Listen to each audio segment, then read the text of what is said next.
అంబటి మురళి రజని దళిత MLA 190 రోజులు జైల్లో పెట్టాడు. ఈయన దళిత మాజీ ఎంపీ, మాజీ మంత్రి జోగి రమేష్ కొడుకును రాజీవ్ అనేవాడిని ఆయనను జైల్లో పెట్టాడు కేసులు పెట్టి. వల్లభనేని వంశీని ఒక కేసు అయిపోయిన తర్వాత మరో ఒక కేసు చిత్రహింసలు పెడుతూ జైల్లో పెట్టారు ఈ పెద్ద మనిషి. ఎంపీ మిథున్ రెడ్డిని కేవలం పెద్దిరెడ్డి రామచంద్రారెడ్డి చంద్రబాబు నాయుడును ఆయన కాలేజీ టైంలో ఈయన ఇద్దరు కాలేజీలలో స్టూడెంట్గా ఉన్నప్పుడు ఇద్దరు కలిసి చదువుకున్నారని, ఆ కలిసి చదువుకున్నప్పుడు పెద్దిరెడ్డి రామచంద్రారెడ్డి చంద్రబాబు నాయుడు చెప్పుతో కొట్టినాడు అని చెప్పి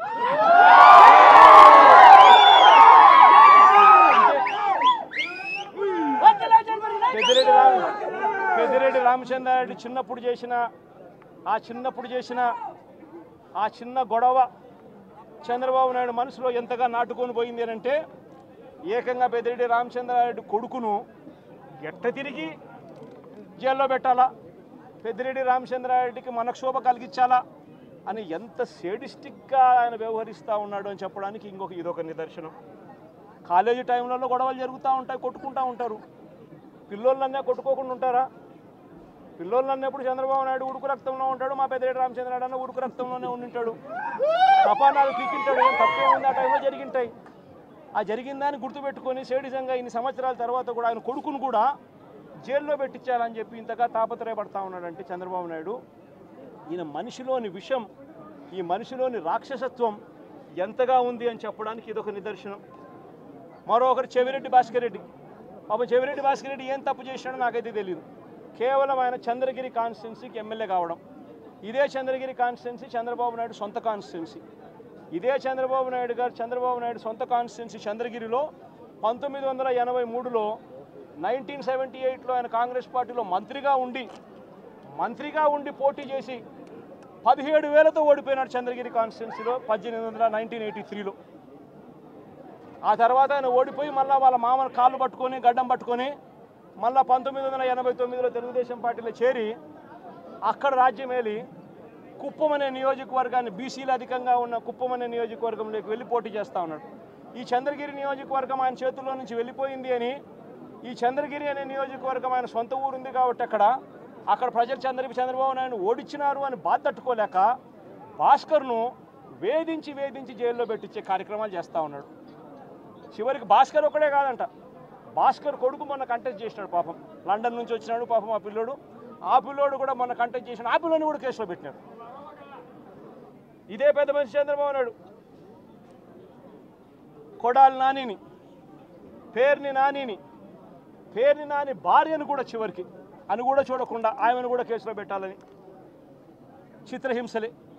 అనిల్ కుమార్ యాదవ్ ఇక్కడ జిల్లాలో మీ అందరికీ పరిచయస్తుడైన బీసీ నాయకుడు, మంత్రిగా ఎదిగిన వ్యక్తి, యువకుడు, ఇలాంటి వ్యక్తిని కూడా దొంగ కేసుల్లో ఇరికించాలని చెప్పి ఏకంగా ప్రయత్నం చేస్తే ఆ కేసులో ఆ విట్నెస్ వెళ్ళి జడ్జి ముందర పోలీసులు నన్ను 3rd డిగ్రీ ఉపయోగించి నన్ను దొంగ స్టేట్మెంట్ తీసుకునే ప్రయత్నం చేశారు అని చెప్పి ఏకంగా మెజిస్ట్రేట్ ముందర చెప్పినాడు అని అంటే ఎంతటి దారుణంగా వీళ్ళు పోలీసులను ఉపయోగిస్తున్నారని చెప్పడానికి ఇదొక నిదర్శన. జోగి రమేష్ మరో బీసీ నాయకుడు, సజ్జల రామకృష్ణారెడ్డి మా పార్టీలో మరో సీనియర్ నాయకుడు, ఆయన కొడుకును కూడా వదలడంలా, ఆయన కొడుకును కూడా భార్గవరెడ్డిని ఆ పిల్లని కూడా వేధించే కార్యక్రమే. వైవి సుబ్బారెడ్డి మరో మా పార్టీకి సంబంధించిన మరో సీనియర్ నాయకుడు, ఆయనను ఒక్కడే కాదు ఆయన కొడుకును కూడా మళ్ళీ తీసుకొచ్చే కార్యక్రమం. దేవినేని అవినాష్ విజయవాడకు సంబంధించి దేవినేని అవినాష్ మా జిల్లా కృష్ణా జిల్లా అధ్యక్షుడు, ఆయనను కూడా చిన్నపిల్లోడని కూడా చూడకుండా ఆయన మీద కూడా కేసులే. తలసిల రఘురాం, అంబటి రాంబాబు, అంబటి మురళి, విడుదల రజని, దళిత ఎమ్మెల్యే చంద్రశేఖర్, బూచేపల్లి శివప్రసాద్, ఉషశ్రీ చరణ్, తోపదుర్తి ప్రకాష్ రెడ్డి, మాజీ ఎంపీ గోరంట్ల మాధవ్, మేరుగ నాగార్జున్, దాడిశెట్టి రాజా,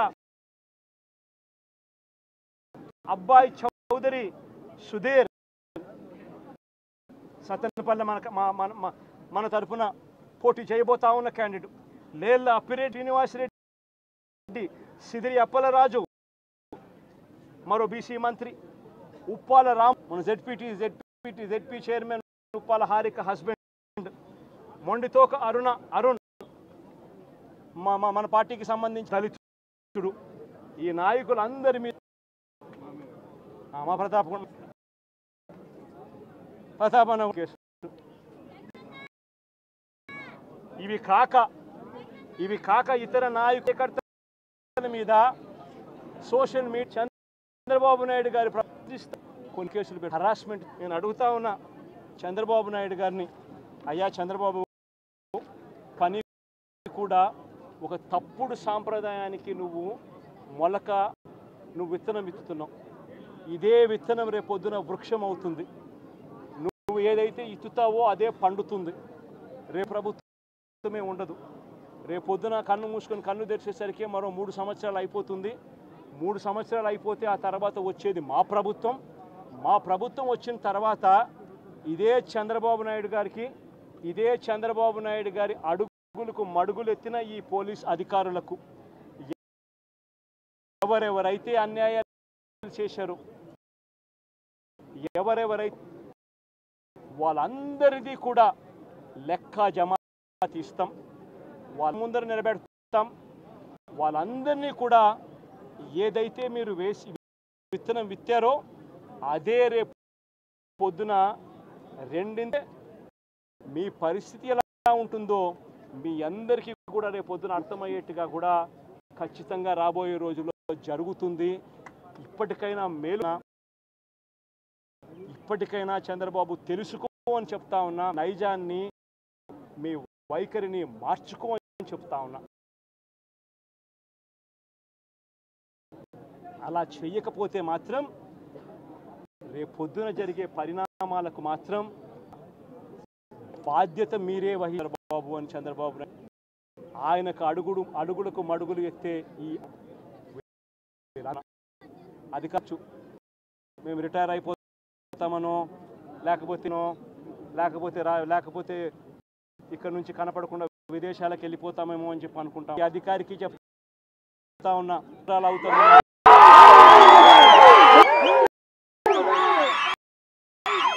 ముద్రలు అవుతున్నా చెప్తా ఉన్నా. రిటైర్ అయి ఉన్నా కూడా చెప్తా ఉన్నా, తీసుకొని ఉన్నా కూడా చెప్తా ఉన్నా. ప్రతి ఒక్కరిని పిలిపిస్తాం. పిలిపించి మీరు చేసిన